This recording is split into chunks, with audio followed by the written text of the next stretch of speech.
Assalamualaikum warahmatullahi wabarakatuh. Bagaimana kabar kalian hari ini? Masih semangat melakukan pembelajaran online? Oh, masih ya. Nah, di sini dunia sedang mengalami masalah virus pandemi. Jagalah kesehatan dengan mematuhi protokol dari pemerintah. Ingat, virus ini sangat mematikan. Jangan keluar jika tidak ada keperluan yang sangat penting. Nah, di sini kakak akan membawakan satu materi geografi tentunya. Nah, sebelum itu silahkan kalian absen terlebih dahulu. Yang sudah absen, sudah absen semua. Terima kasih. Sebelum mulai pembelajaran hari ini, kita buka dengan doa pembelajaran hari ini, karena kita berdoa sebagai bentuk rasa syukur kepada Tuhan Yang Maha Esa. Berdoa dimulai.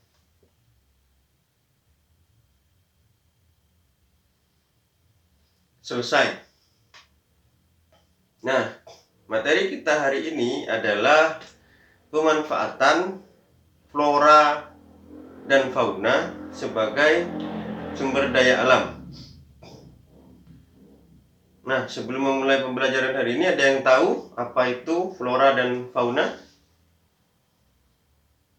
Ya, benar sekali. Flora dan fauna adalah tumbuhan dan binatang. Di sini ada 7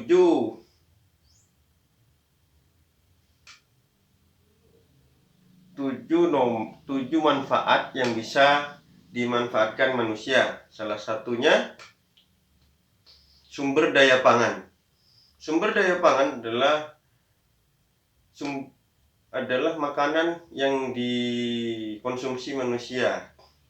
Flora dan fauna sendiri adalah sumber utama pangan manusia. Apa itu sumber daya pangan?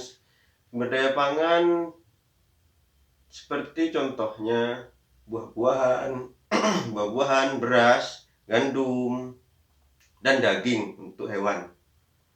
Nah, nomor 2 adalah peternakan. Peternakan adalah tempat membudidayakan hewan yang bermanfaat sebagai sumber daya pangan. Selain itu, peternakan juga bermanfaat sebagai sumber daya ekonomi dengan cara kita menjual hasil peternakan tersebut dan ditukar oleh nominal uang.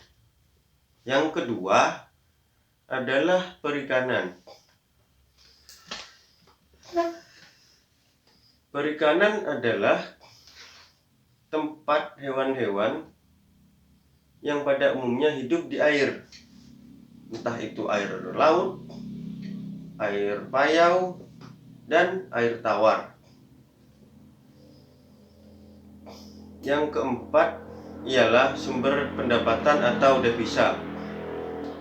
Beberapa flora dan fauna di Indonesia merupakan flora dan fauna yang langka, tidak ada di negara lain. Contohnya seperti bunga Rafflesia arnoldi, atau seperti rempah-rempah, kayu manis, jahe, dan talas. Itu bisa dijual ke negara lain dan menghasilkan devisa bagi negara Indonesia. Yang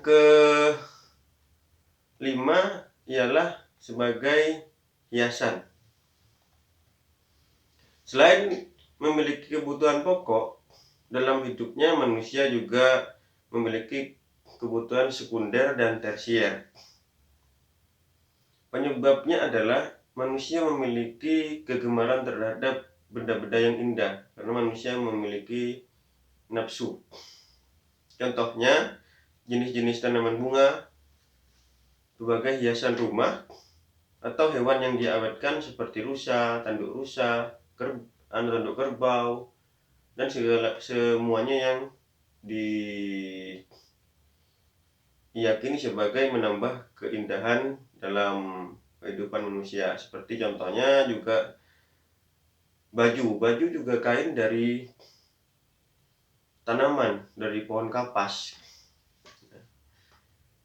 Yang nomor 6 ialah tradisi dan budaya. Budaya sendiri dari kata budi dan daya, merupakan warisan dari leluhur yang memiliki nilai histori yang tinggi.